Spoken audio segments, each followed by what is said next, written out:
Michel Polnareff, auteur, compositeur, interprète et musicien hors pair, est l'une des figures les plus singulières de la chanson française.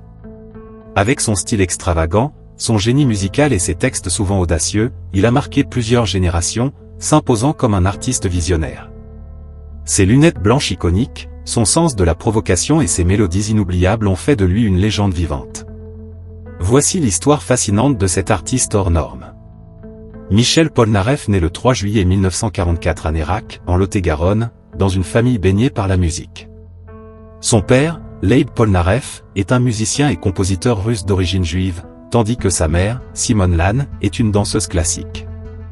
Très tôt, Michel montre un talent exceptionnel pour la musique, apprenant le piano dès son plus jeune âge. À seulement 11 ans, il remporte un premier prix de piano au Conservatoire de Paris. Cependant, Polnareff aspire à autre chose qu'une carrière classique. Inspiré par la pop anglo-saxonne et la musique contemporaine, il quitte le cocon familial à 19 ans pour tenter sa chance dans le monde de la musique populaire. Gagnant sa vie comme guitariste dans les rues de Paris, il se construit peu à peu un univers musical unique. Michel Polnareff se fait remarquer en 1966 avec son premier single, La poupée qui fait non. Ce titre, porté par une mélodie minimaliste et une rythmique inspirée de la pop britannique, devient immédiatement un tube. La chanson rencontre un immense succès en France mais aussi à l'international, lançant la carrière de Polnareff. Il enchaîne ensuite avec d'autres succès, tels que Love Me Please Love Me, 1966, une ballade romantique au piano. Sous quelle étoile suis-je né? 1966, une réflexion poétique sur le destin. Le bal des Lazes, 1968, une œuvre baroque et tragique qui marque les esprits. Dès le début, Polnareff se distingue par son originalité. Ses textes oscillent entre poésie et provocation, tandis que ses compositions mélangent habilement pop, rock et musique classique. Les années 70, la consécration et la controverse.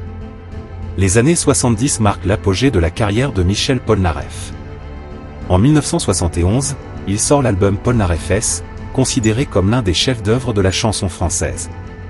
Parmi les titres marquants figurent On ira tous au paradis, une chanson à l'ironie joyeuse. Holiday, une ballade mélancolique. Lettre à France, 1977, une déclaration d'amour nostalgique à son pays, écrite alors qu'il vit en exil. Mais cette décennie est aussi marquée par des scandales. En 1972, une campagne d'affichage pour son spectacle, présentant une photo de Polnareff de dos, nu, provoque un tollé. Ce scandale assoit sa réputation de provocateur. Parallèlement, Polnareff connaît des problèmes financiers importants. Victime d'un détournement de fonds par son comptable, il est contraint de s'exiler aux États-Unis pour échapper à ses créanciers. Cet exil, qui devait être temporaire, durera plusieurs années. Dans les années 80 et 90, Michel Polnareff se fait plus discret. Il publie peu d'albums, mais chacun de ses retours est un événement. En 1990, il sort Kama Sutra, un album au style plus électronique, porté par le succès de Goodbye Marilou.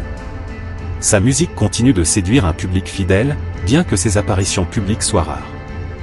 Polnareff cultive une image de mystère, vivant principalement en Californie et entretenant une relation ambiguë avec la France.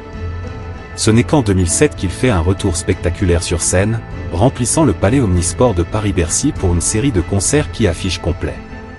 Après plusieurs années de silence, Polnareff revient en 2018 avec l'album Enfin, son premier album studio en 28 ans. Cet opus confirme que, malgré les décennies, son talent reste intact. Toujours aussi perfectionniste, il continue de travailler sur de nouveaux projets, affirmant son statut d'artiste intemporel.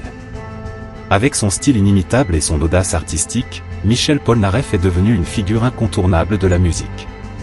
Son influence s'étend bien au-delà de la chanson française, inspirant des générations d'artistes par son avant-gardisme et son refus des conventions. Retrouvez les clips ou les chansons dans la description. Si cette histoire et cette vidéo vous ont plu, n'hésitez pas à rester avec nous. Abonnez-vous pour rejoindre notre communauté, et soyez sûr de ne rien manquer des prochaines histoires captivantes que nous partagerons.